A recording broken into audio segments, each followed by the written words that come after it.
Hello, Erica. How are you? How are you doing I'm today? fine. I'm doing well, thank you.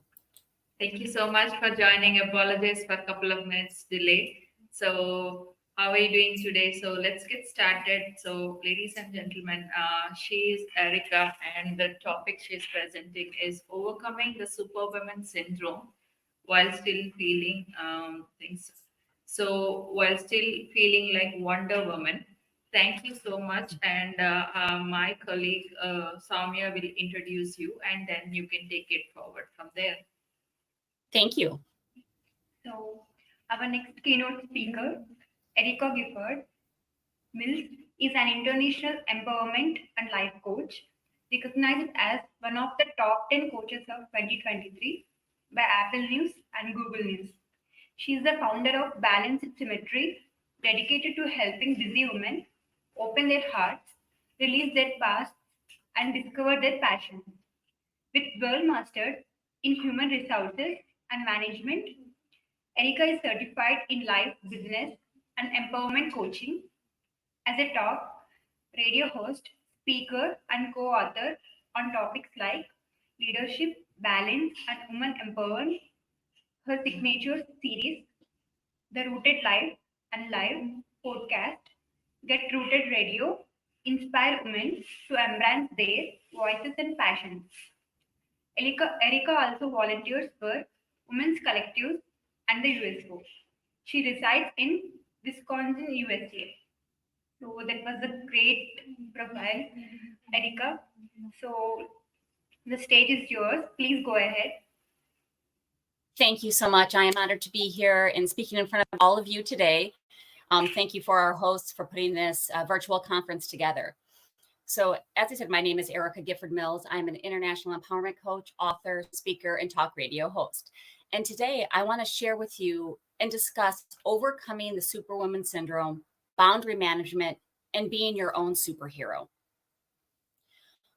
What happens when the person you look up to, the person you thought was indestructible, suddenly dies? That is what happened to me, and I lost myself for some time. And I would like to start out by telling you a little story. My mother was diagnosed with pancreatic cancer in October of 2012. That prognosis was not good, and while we were still fighting it, we were being realistic. My father, my siblings, and I were preparing for her to die. My father retired at 81 in January of 2013. He loved what he did. He loved his business. He was an arborist, a tree surgeon. My daddy, yes, even at 50 plus years of age, I still call him daddy, is a strong, proud husband, father, brother, and businessman. He's that outdoor type, rugged. I could always count on him to give me a good, swift kick in the, let's say, behind. You all know the type, right? He took great pride in loving his family and was an amazing husband. He retired to take care of the love of his life and to really spend the remaining months of her life by her side.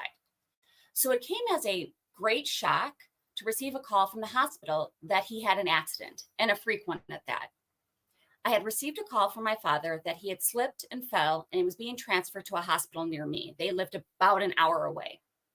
He had hit his head on the icy road, had bleeding on the brain, and had to have emergency brain surgery. I was more expecting a call from him to say that my mother had passed or something had gone wrong. This was not what I was expecting. He spent a few days in the neuro ICU after a successful surgery. He was transferred to an inpatient rehab wing of the hospital, and he had an up-road battle at his age of intense physical, occupational, and speech therapy. With my family, we kept watch and made sure someone was always with him and then back at home with my mom because she was going through chemotherapy and surgeries. After a couple of weeks, he was doing very well and his discharge date was moved up and things were looking good. It was a Tuesday evening. I was getting ready to leave the hospital and my father and I were doing our usual evening negotiations. When was I coming back in the morning and what was I bringing him? I needed to make sure that I was at the hospital, that he was doing things that he should have been doing, because when he went home, he had an important job, and that was to take care of my mom. So he wanted me to come back at noon and to bring a cheeseburger. I said 7, no cheeseburger. He said 11, cheeseburger. I said 9, no cheeseburger. We landed at 10 a.m. and much to his dismay, no cheeseburger. It was about 9:30 the following morning when I received a call that there was a change in his condition and how soon could I get there. Let's just say I don't recall driving and I know I broke a few laws getting there. When I had arrived, he was intubated and the nurses and doctors were performing CPR. I instantly went to his side. I wiped his face, I held his hand, and I begged him to stay for me, for my siblings, for our mother. I saw all the staff were attempting, but after 20 minutes of being there, I knew it was over. I knew he was not coming back, and it was at that point that I had failed. I could not save him. No matter how much I wanted and needed it, I was devastated, and I still needed to tell my family. He was on my watch, and I failed them all. How could I tell the love of his life that the love of her life was gone? How could I have let my family down so hard? So fast forward about a year or so after my dad had passed, I met a handsome young man, 9 years my junior. We had common interests, and he was very sweet. Things were good, and he made me laugh, which is something I hadn't done in a while. My son liked him, which was crucial and very unusual. Unfortunately, he had his own issues. I thought, this is my chance to help someone when I couldn't help my dad. I'm a fixer. I truly didn't acknowledge that at this point in time, but because I believe in love, helping others, and my perceived failure surrounding my dad's death, I wanted to help this young man, and I felt the need to help him. I was foolish, not weak, to try to solve what I couldn't. I thought I was strong enough to handle the darkest of places. I threw myself into a relationship that wasn't good for me. I tried to want it for him, and I attempted to assist him for over 3 years to no avail. This might not be the way of today's world, to be a fixer. It is unhealthy to love people that aren't good for you, to try to mend what only can be mended by that person. But I tried because it's inherent in me to care. I wanted to help, to give someone a chance to better themselves. The problem with that is the stress of the previous 4 years had taken its toll. Living with chronic, long-term stress is not good. In May of 2016, at 42 years of age, I had an ischemic stroke. An ischemic stroke is usually caused by a blood clot that blocks a blood vessel in the brain. This keeps blood from flowing to the brain, and within minutes, brain cells begin to die. I was in the best condition of my adulthood, so I thought, how could this even be happening? I was training for a half marathon, I was eating properly, I was performing cardiovascular and weight training exercise, and quite frankly, I looked good. Unfortunately, as I said, that stress took its toll, and the long-term stress is a contributing factor to having a stroke.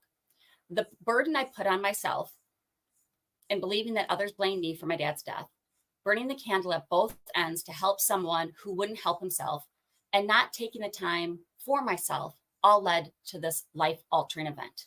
And I ignored the signs. I spent the night in the neuro ICU and was in the hospital for the next 4 days. I was discharged in denial. I went through 3 weeks of outpatient physical and speech therapies, and then began the hard part, the emotional and mental journey.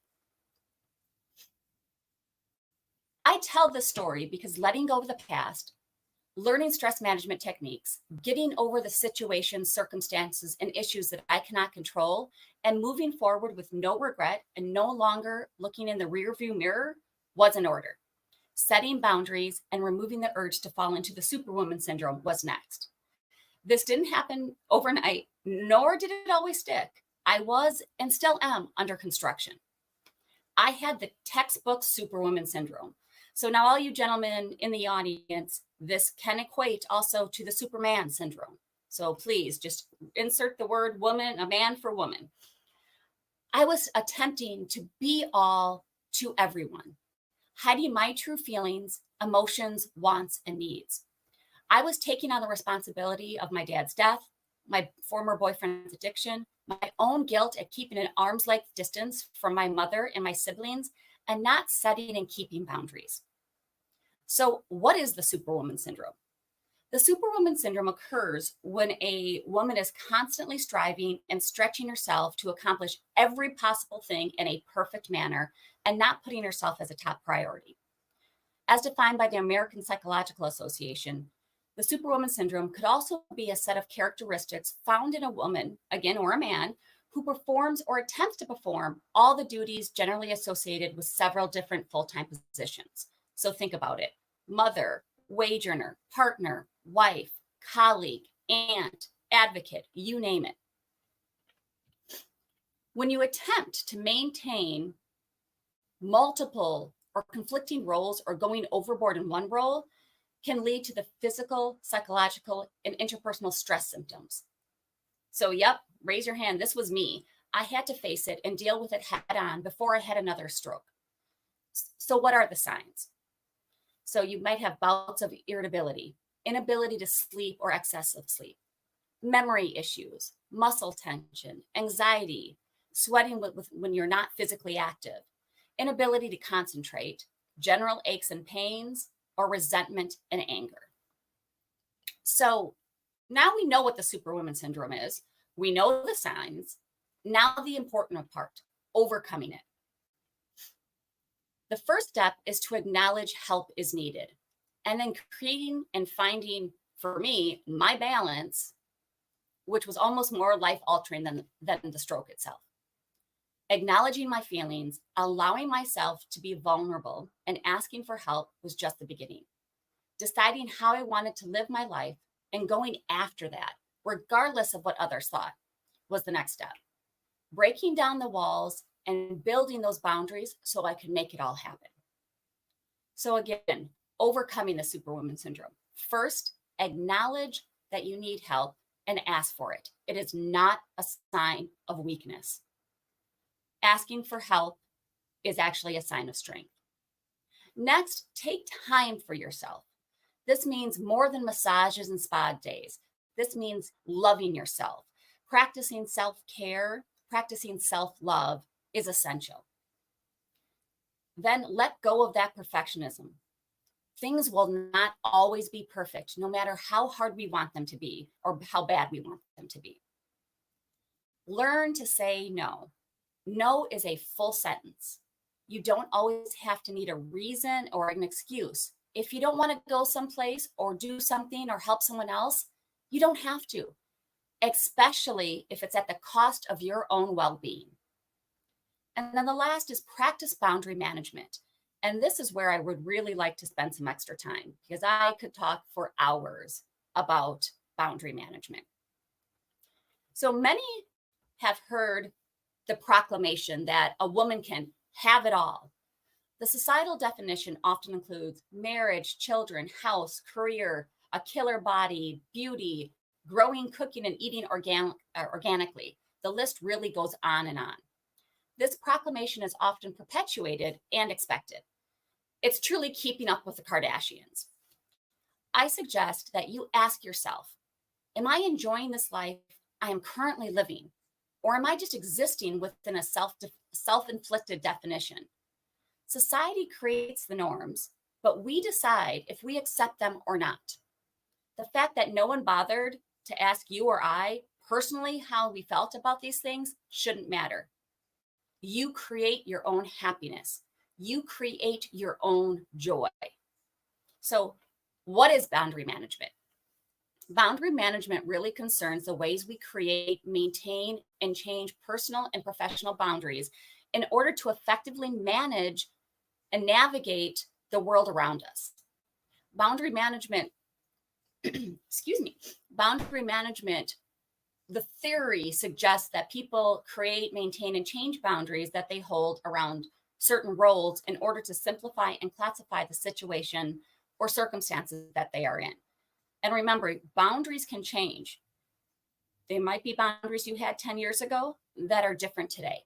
And there are several types of boundaries. There's physical, emotional, time, sexual, intellectual, material. There's millions of types of different boundaries. And it's extremely important that we know what they are, because we need to set them, we need to communicate them, and we need to keep them. And I will repeat that several times throughout this. It has benefits. So setting boundaries is really a form of self-care and self-love. When we set clear guidelines, rules, and limits of how we want to be treated, we show people how to love us. Boundaries let each other know, let others know what is and what is not okay or acceptable. It honors our needs and our wants so that we feel respected and safe. So how do we set boundaries? First, recognize you deserve to be treated with respect. You are a worthwhile person. So everybody, please repeat after me to yourselves, write it in the chat. I am worthy. Second, take a moment to define and acknowledge what boundaries you may or may not have already set in your relationships. And again, boundary management is not just for personal relationships like significant other, friends, family.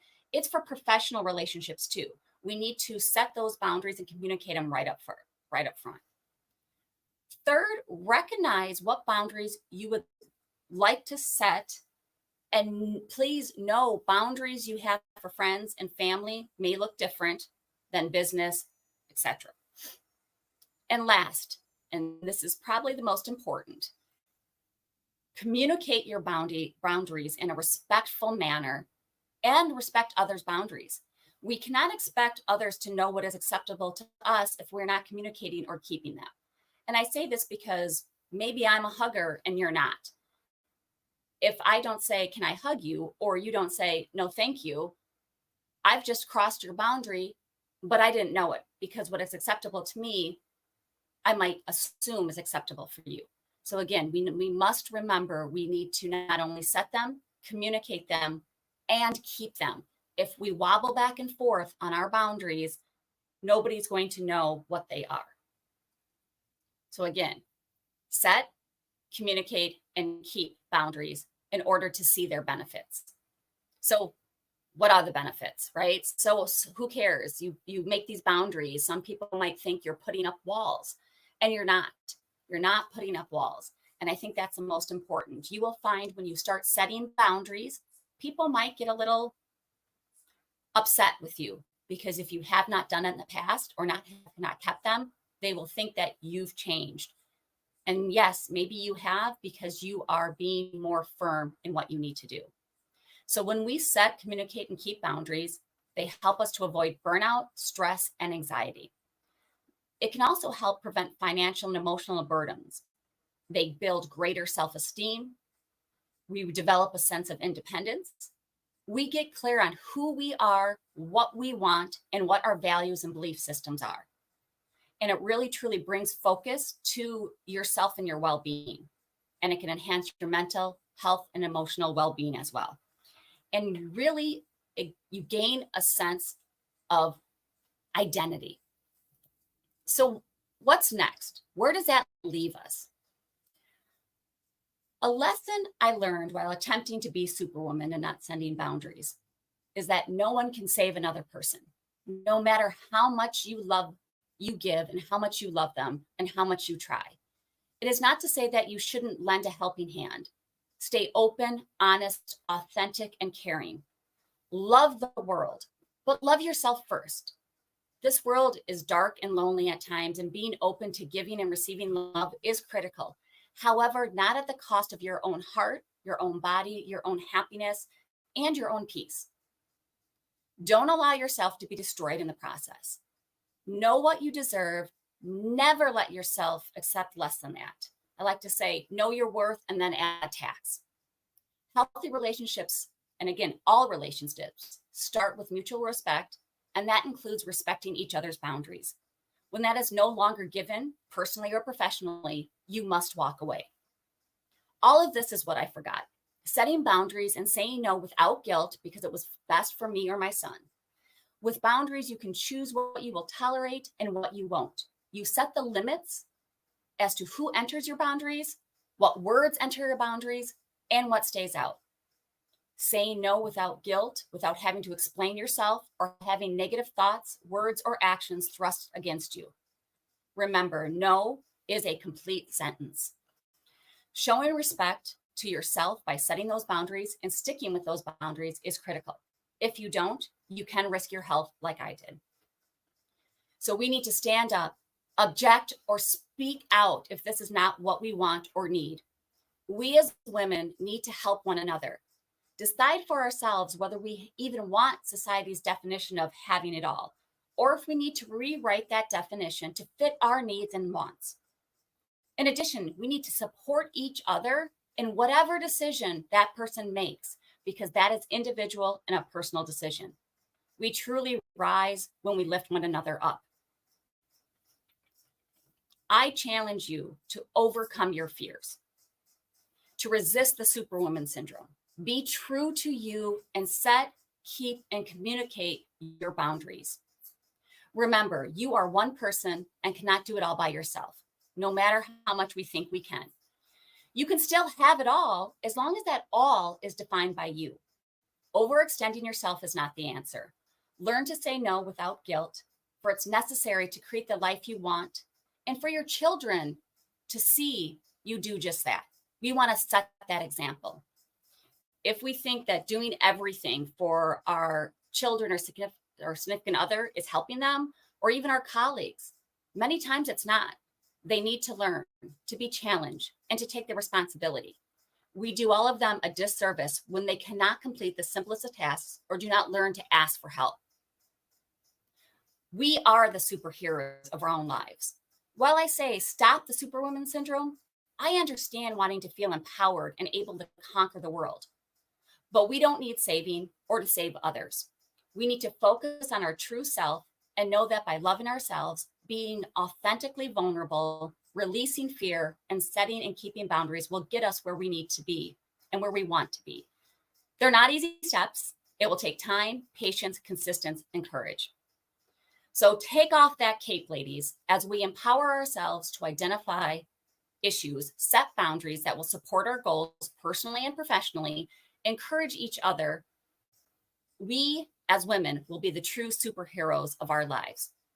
We know the skills, we know the path forward, and we can do this. Remember, I may be saying we don't want to be super women, but we can still be a superhero because Wonder Woman is a state of mind. Thank you.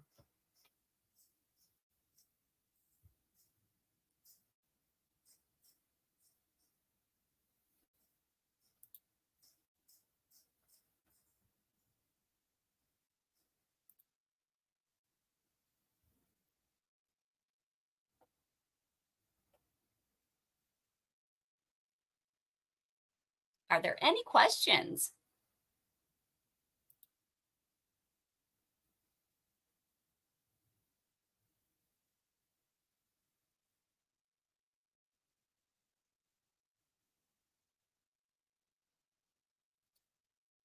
I wanted to ensure that we kept it on schedule because I knew we were running a little bit behind.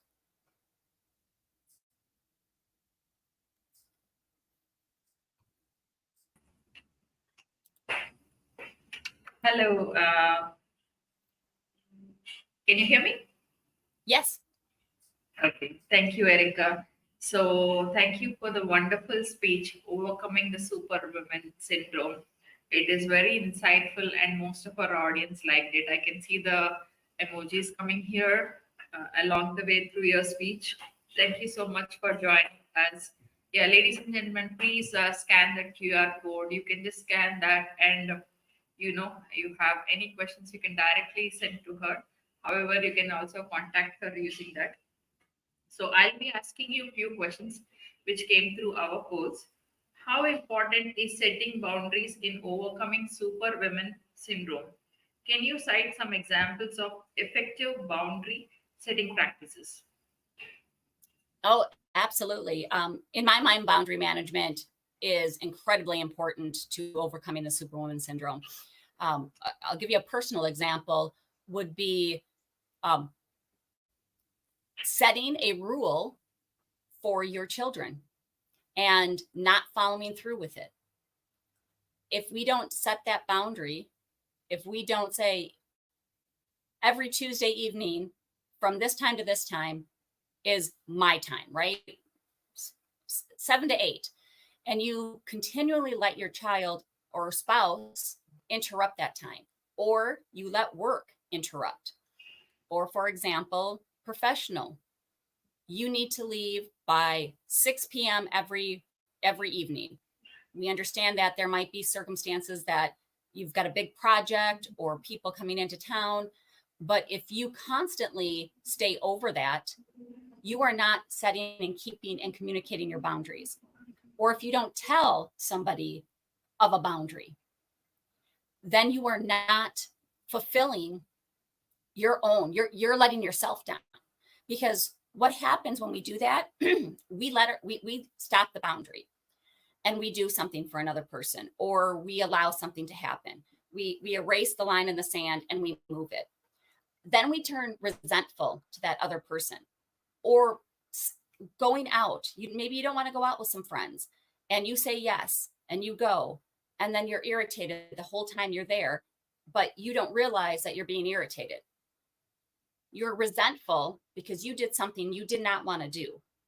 And that in itself can cause problems, because you are the one who didn't successfully complete your boundary. They didn't cross it, you dropped it.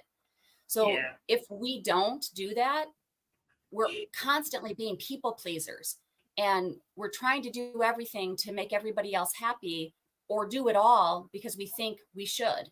And we need to set that and communicate and just keep them. Such an important thing to learn, Erica, how to set the boundaries. It's very important for everyone. So, for their own peace. So, thank you so much for giving this insightful information. So, ladies and gentlemen, that's Erica here, overcoming the Superwoman syndrome. Please scan her QR code and please reach out to her. And we had a wonderful session, and the main important takeaway is setting your boundary. Thank you so much, Erica. So we Thank really you, appreciate everybody. your time. Yeah, thank you. Let's move on to the next session. Rich Jewett. Let's all move on to the next session, please. Thank you.